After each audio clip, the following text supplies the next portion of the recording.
Kogu saade oli tasavägine, lõpuni ei olnud teada, kes päriselt võidab ja siis alles viimase katsumusega oli selge, et Helena on parim. Esimese hooaja võitja on Helena, 189 punkti!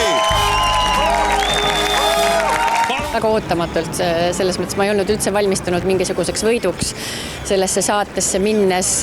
Ma eelkõige tundsin rõõmu selle üle, et me saame teha sellist humoorikat asja selliste heade inimestega, nii et minu asemel võiksin rääkida täna ükskõik kes nendest inimestest, kes minu kõrval istus ja tegutses. Auhinnaks võitjale oli kuninga ehk Kristjan Jõekalda kuldne pea. Vist oli ikkagi kõige suurem väljakutse see, et sa üheski hetkes ei saa olla kindel, et mis hakkab järgmisel hetkel toimuma.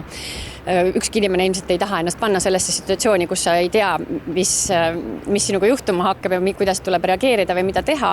Nii et see oli ilmselt kõige suurem väljakutse ja ka kõige kasulikum asi minu elus praegu. Üks asi on okei, pealakkamist oli kõigil, aga teinekord on see lihtsalt rumal nagu peaga vastu seina jooksmine või vastu kinnist ust, et läbi ukse kuidagi murda, mis siis, et uks on kinni, vaid tee lihtsalt ta nagu nii-öelda lingist lahti ja astu sealt uksest välja.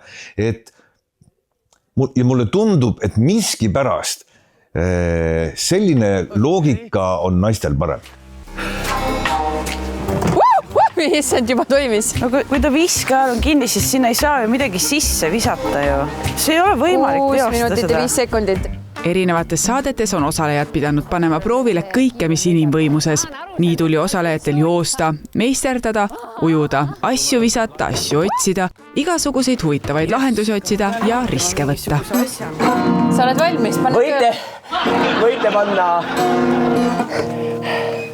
Ma loodan, need tekitavad siukse äärise siia. Ja niimoodi me võime rahulikult minna vastu uuele päevale. Pole mitte mingit probleemi. Võime rahulikult. Miks see kiirust tõstab praegu? Marta? Maksimumini. Marta? Finaalis sai määravaks palli käsitlemine, ajaloo tundmine ning kiiruse peale joomine.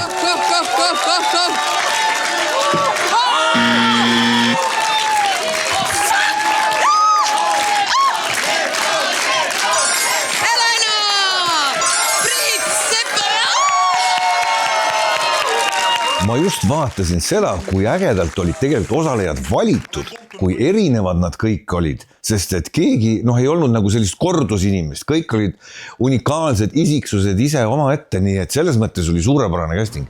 Kuivõrd tugev konkurents siis oli? Oi, no selles mõttes väga, et meil oli seal helgeid päid ja imelikke ideid piisavalt palju. Ausalt, ma nagu ei oska selle võiduga midagi peale hakata, et nii nagu see saade ütles, et ärge võtke ennast liiga tõsiselt, nii ma paluksin ka, et seda võitu kuidagi liiga tõsiselt ei võetaks, et tegu on ikkagi naljasaatega. Kuningaks oli kogu saate vältel Kristjan Jõekalda, kellele väga meeldis see roll. See oli mõnus tunne ja ma nautisin iga hetke kõik need saated, mis me tegime. Ma tulin tööle ja ma olin nagu rahul, mu ette oli laotatud nii-öelda punane vaip. Kõik inimesed kuulasid, arvestasid minu jutuga, nii et ma arvan, et paremat töökogemust ei saa kellelgi olla, kui mul oli. Ma tahaksin öelda aitäh kõigile, kes kaasa elasid. Mul on väga uhke, et ma olen esimene Eesti näitleja, kes võitis Oscari.